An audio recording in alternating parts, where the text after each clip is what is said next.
পুরো ব্যাপারটা আমি সকালে ভাইরাল হতে দেখে আমি হতবাক। কারণ মাসখানেক আগের থেকে, মাস দেড় মাস আগের থেকে একটা চক্র, এখন বলতেছি, তখন আমার চক্র মনে হয় নাই, একটা দল, একটা সংগঠিত গ্রুপ আমাকে বারে বারে ফোন করতেছে, আমার সাথে দেখা করবে, কথা বলবে, ঢাকার থেকে টিম আসবে। তখন আমি বলতেছি, ঢাকার থেকে টিম আসবেন কারা? আপনারা পরিচয় তো দরকার, পরিচয় ছাড়া কীভাবে আপনারা আসবেন এবং কেনই বা আসবেন আমার কাছে? বলে কি না, আপনি চট্টগ্রামের মেয়ে, এখানে সংরক্ষিত আসনে চট্টগ্রামের যেই যেই যার জায়গায় আছে, যে যে দেশীয় হোক, সেখান থেকেই সংরক্ষিত আসনের মহিলা বাছনা করবে, নারীদের বাছনা করবে। তখন আমি বললাম, তো সে বিষয়ে আপনারা আমার সাথে কি কথা বলতে চাচ্ছেন? বলে কি, আপনার সাথে কথা বলতে চাচ্ছি, আমরা ঢাকার থেকে একটা টিম আসবো, আমরা সানি ভাইয়ের কোটা, সানি ভাইকে তাও আমি জানি না, চিনি না, সানি ভাইয়ের কোটা। কোন সানি ভাই? বলে কিনা এটা একটা বড় অভিভাবক, দলেরই অভিভাবক, এই আপনি চট্টগ্রামের নিবেদিত ত্যাগী নেত্রী, আর চট্টগ্রামে তো আরও অনেক নারী নেত্রীরা আছে না, কোটিপতি আছে, শিক্ষিত আছে, মার্জিত আছে, সুন্দরী আছে। আমি একটু যোগ করে বললাম, সুন্দরী আছে, আমার কাছে কেন? বলে কি না না, এটা চট্টগ্রামে আপনিই আলোচিত, কারণ কেন্দ্রের জয়েন্ট সেক্রেটারি আপনি বহু বছর ধরে, তাই চট্টগ্রামে কেন্দ্রের কোনো নারী নেত্রী নেই আপনি ছাড়া। কেন্দ্রেতে বেগম রোজি কবিরের পরে আপনি ছাড়া আর কোনো নারী নেত্রী নাই, তাই আপনাকে টার্গেট করছি আমরা, আমাদের গ্রুপটাই আপনাকে টার্গেট করছে।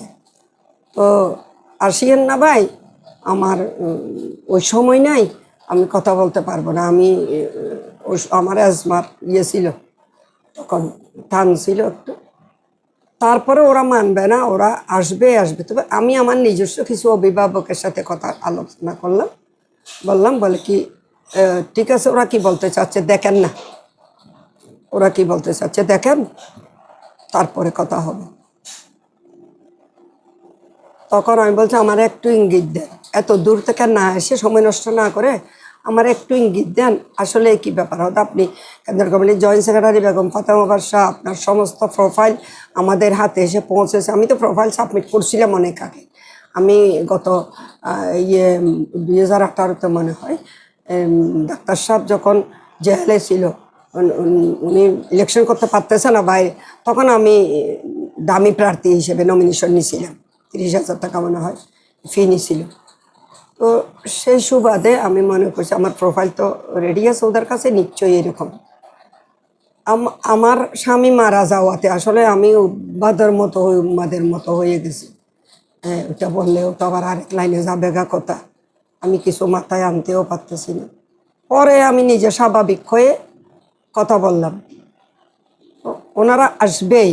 তখন আমি বললাম, একটু ইস্যুটা কি একটু বলেন। বলে কি, আপা এখানে তো 18 কোটি 20 কোটি টাকার কত হুমকি দুমকি আসতেছে, 12 কোটি টাকার ইয়েতে আপনি নমিনেশন নেবেন, আপনি যখন হবেন, ওই সংসদে যাবেন, আপনার হবে, এই শপথ বাক্য পাঠ করবেন, তখন আপনার কাজের মাধ্যমে এটা হবে, এটা ঢাকায় সিলেক্টেড একটা কথা, কনফার্ম একটা কথা।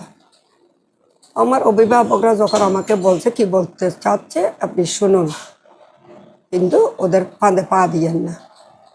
তো ওনারা আসলো, মাইক্রো একটা নিয়ে আসলো, ঘরে আসলো 4 জন। আমার নাতিকে বলছে তুমি ছবি টবি তুলে রাখিও। তো ওনারা বসিয়ে আমাকে এভাবে প্রস্তাব দিল। তখন আমি বলছি, ভাই 12 কোটি টাকা তো স্বপ্নেও দেখি নাই, কিসের 12 কোটি? আমি দল করছি, দল আমার যদি মূল্যায়ন করতে চাই যেভাবে হোক আমাকে দিবে, আমার কপালেও নেতৃত্ব থাকতে হবে। তো যেহেতু দলের তো কোনো টাকা পয়সা চাচ্ছে না, আপনারা আবার এটা কোত্থেকে প্রস্তাব আনলেন? না ভাই, আসছেন মেহমান হিসেবে, আপনারা সবাই মিলে চা নাস্তা খাইয়ে আপনারা সসম্মানে চলে যান। বলে কি, না না আপনি শুনুন না, আমরা তো দূর থেকে আসছি, আপনি শুনবেন না, কি শুনতাম ওই এটা আপনি যখন শপথ বাক্য পাঠ করবেন তখন ইয়েতে সংসদে বসবেন, তখন আপনার যে কাজগুলো বরাদ্দ থাকবে ওই কাজগুলোর মাধ্যমে আপনার লেনদেনটা ক্লিয়ার হবে, তবে আপনি একজন সংসদ সদস্য হতে পারলেন। তখন আমি বললাম এটা তো আর একটা ফল্টি কথা, আপনার ওদেরকেই বলতেছি আমি, ওটা তো আর একটা ফল্টি কথা, এটা তো দলের হইতে পারে না, এ কথাগুলো তো দলের হইতে পারে না, কারণ এই দলকে আমি 38 বছর চিনি, আমি শহীদ জিয়ার আদর্শের সৈনিক, বেগম খালেদা জিয়ার হাতে করে আমি আমার পথ চলা, তার বর্তমান চেয়ারম্যান প্রেসিডেন্ট সাহেব তারেক রহমানের নির্দেশনা, বিভিন্ন অন্যায় করতে পারবে না, কোনো টাকা পয়সার লেনদেন করতে পারবে না, এটা হলে দরিয়ে দিন, এরকম কথাগুলোর মধ্যে আবার এটা আসলো কেন? তাহলে ভাই আমার সন্দেহ হচ্ছে আমি ওইটাতে, এটা আমার মনে হয় একজন একজন চক্রবাদী মহল, এই চক্রবাদী মহল বিএনপির নাম ভাঙিয়ে, দলের নাম ভাঙিয়ে এই জিনিসগুলো এমন একজনকে ওনারা ধরে যার থেকে একটুকু কথা নিয়ে ওরা 10টুকু করে এটারে ভাইরাল করে। আমি এখন মনে করতেছি ওনারা দলের তো প্রশ্নই আসে না, কেউ হইতে পারে না আমার দলের নেতা, আমার প্রেসিডেন্ট তারেক রহমানের কথার সাথে কাজের মিল রেখে এখনো পর্যন্ত চলতেছে, সেখানে আবার টাকার প্রস্তাব আসবে কেন? তখন আমার নজরে যখন এটা সন্দেহজনক হলো আমি ওনাদেরকে সসম্মানে বিদায় করে দিছি, কথাটা এতটুকু। আমাকে এরপরে যখন বিভিন্ন সাংবাদিকরা আমাকে ফোন করতেছে, আপনি জান নাই এখানে তো অনেক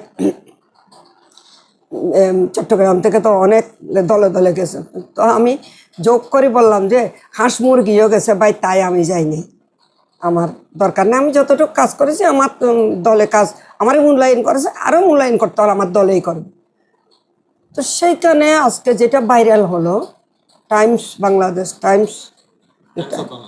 অফ বাংলাদেশ, আপনাদের মতো ওনারাও আমাকে ফোনে, আপনারা তো আসছেন, আমি আসতে দিছি, কারণ এই জিনিসটা যে মিথ্যা সেইটা প্রমাণ করার জন্য হলেও এখন আমার সব সাংবাদিক আমার লাগবে, যারা বাইরে এগিয়ে আসছে যে আমার এই একটা মিথ্যা অপবাদের কারণে, তাদেরকে আমি ওয়েলকাম জানাই, তাদেরকে আমি ধন্যবাদ জানাই, কারণ আমার তো এটা কিছুই না, শুধু এই জিনিসটা টাইমস অফ বাংলাদেশে করলেও ওনাদের মুখোমুখি হোক আমার, এবং এটা একটা কয়েকজন সাংবাদিক নিয়ে ওরা বসুক, যে আমি বলেছি, আর ওনাদের কাছে যদি থাকে রেকর্ড থাকে, দেখ আমি বলেছি শুধু যে ভাই চট্টগ্রাম থেকে হাঁস মুরগিও গেছে, সে জানি আমার আগে কবে একটা চক্র, তখন বলতেছি একটা চক্র 12 লক্ষ টাকার বিনিময়ে নমিনেশন বিক্রি করতে আসছে আমার কাছে, 12 কোটি টাকা।